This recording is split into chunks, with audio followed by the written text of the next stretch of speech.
Se o senhor já comunicou o presidente da Câmara dos Deputados, Hugo Motta, sobre essa coleta de assinaturas, já ultrapassou as assinaturas necessárias para pautar a urgência em plenário? E se existe, líder, o compromisso de Hugo Motta com a bancada em pautar a urgência? Boa tarde novamente.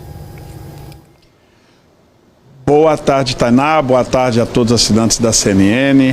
É uma alegria estar com vocês aqui. A verdade é que o presidente Hugo Motta tem compromisso com o PL desde a sua eleição. Esse assunto foi tratado quando do nosso apoio, junto ao presidente Valdemar Costa Neto, o presidente Jair Bolsonaro, da importância deste assunto para o nosso partido, que foi o primeiro aliado na eleição do presidente Hugo Motta. Nós entendemos, nossos parceiros não expõem amigos. Nós nunca vamos expor o presidente Hugo Motta, ao contrário, ele é nosso aliado e sabemos das pressões externas da Câmara, o que lamentamos, porque o poder legislativo é um poder igual aos demais. É lamentável que o presidente de um poder sofra pressões de outros poderes para que este poder não exerça a sua única função, que é a de legislar. Eu tenho convicção no bom senso, no equilíbrio político do presidente Hugo Motta e que quando ele voltar da sua viagem internacional, ele não está no Brasil, nós estamos com o presidente em exercício, Altineu Cortes, a quem já comuniquei as assinaturas e vou esperar a volta do presidente Hugo Motta, que chegará, eu acho que no dia 20, no domingo, para que, tão somente no dia 21, eu já viajo para Brasília, na segunda-feira de feriado, para tentar encontrá-lo e a gente poder finalmente organizar o cronograma desta votação, haja vista alcançada a maioria da Câmara. O que a gente acompanhou na eleição, líder, foi uma saída alternativa. Daqui a pouco eu chamo os nossos analistas, mas só para a gente continuar falando, porque o senhor fez a memória aí do que ficou combinado lá atrás. O que a gente sabe é que o próprio Arthur Lira, ainda presidente, consensuou com o PL e com o PT a criação de uma comissão especial. Essa ainda é uma alternativa para o PL? Não é mais alternativa, porque foi um consenso que nós abrimos ao presidente Arthur Lira, que também recebeu pressões externas naquele momento, e como não estava o assunto maduro e estava na CCJ, consensuamos com o presidente Arthur Lira até para que o ajudasse na construção da eleição do presidente Hugo Motta. Ou seja, o PL sempre foi contributivo com o presidente Arthur Lira, ajudando ele na construção da sua sucessão para que o presidente Hugo Motta estivesse na cadeira, e sempre dizemos a todos, nós temos como prioridade número 1 que a anistia venha a plenário. Ora, é matéria inerente do parlamento, é função do parlamento legislar. E no legislativo, na democracia vale, quem tem votos aprova, quem não tem desaprova.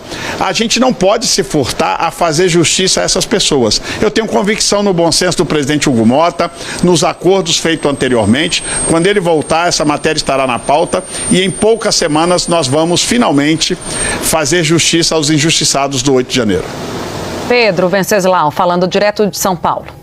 Senador, existe uma articulação em curso para que o presidente Lula seja convencido a dar um indulto presidencial. Seria uma saída para pacificar o Congresso Nacional. Seriam, de certa forma, assim, anistiados aqueles que compõem a chamada infantaria, que estavam na linha de frente. Mas não seriam poupados os líderes, os financiadores e os articuladores da suposta tentativa de golpe. Essa proposta tem, inclusive, o apoio de alguns setores da esquerda. Eu conversei com o líder Pedro Campos, do PSB, que acha essa uma boa ideia. Como é que o senhor avalia essa proposta que está sendo discutida nos bastidores?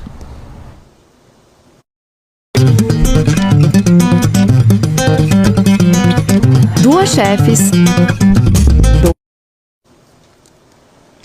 Venceslau, eu acho que toda proposta para se fazer justiça ela é bem-vinda.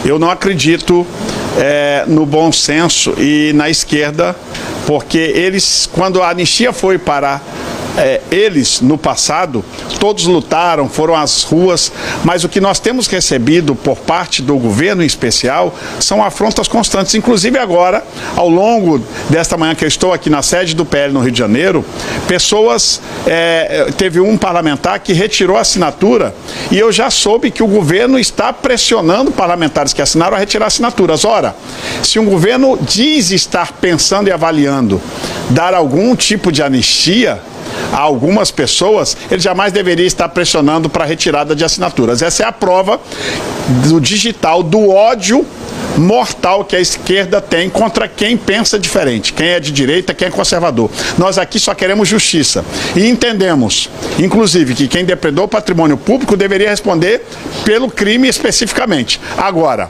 daí a dizer que todos merecem pena de 14, 15, 16, 17 anos, como o caso da Débora do Batom e tantos outros, isso sim são os exageros, porque o Supremo Tribunal Federal, que deveria julgá-lo com imparcialidade, está também se unindo ao ódio da esquerda e julgando com ódio. E quando isso acontece, lamentavelmente o Congresso tem que deliberar sobre a matéria e praticar a justiça que não foi feita por quem deveria praticá-la, fazendo e aprovando a anistia. A Luísa Martins, que é a nossa analista de judiciário, faz a próxima pergunta, líder. Oi, líder, boa tarde, muito obrigada pela entrevista. Deputado, a gente vinha falando aqui agora há pouco que na visão de alguns ministros do Supremo Tribunal Federal, não é possível falar em anistia antes de todas as ações penais contra os envolvidos no 8 de janeiro serem julgadas, seja pela condenação ou pela absolvição, na medida em que uma das penas que tem sido impostas a essas pessoas é o pagamento coletivo de uma multa. Ou seja, enquanto 100% das ações não forem julgadas, não tem como se definir que fatia, né, desse montante cada pessoa vai ter que pagar. Como que vocês vão articular para poder eventualmente aprovar uma anistia sem que todos os envolvidos tenham sido julgados até agora?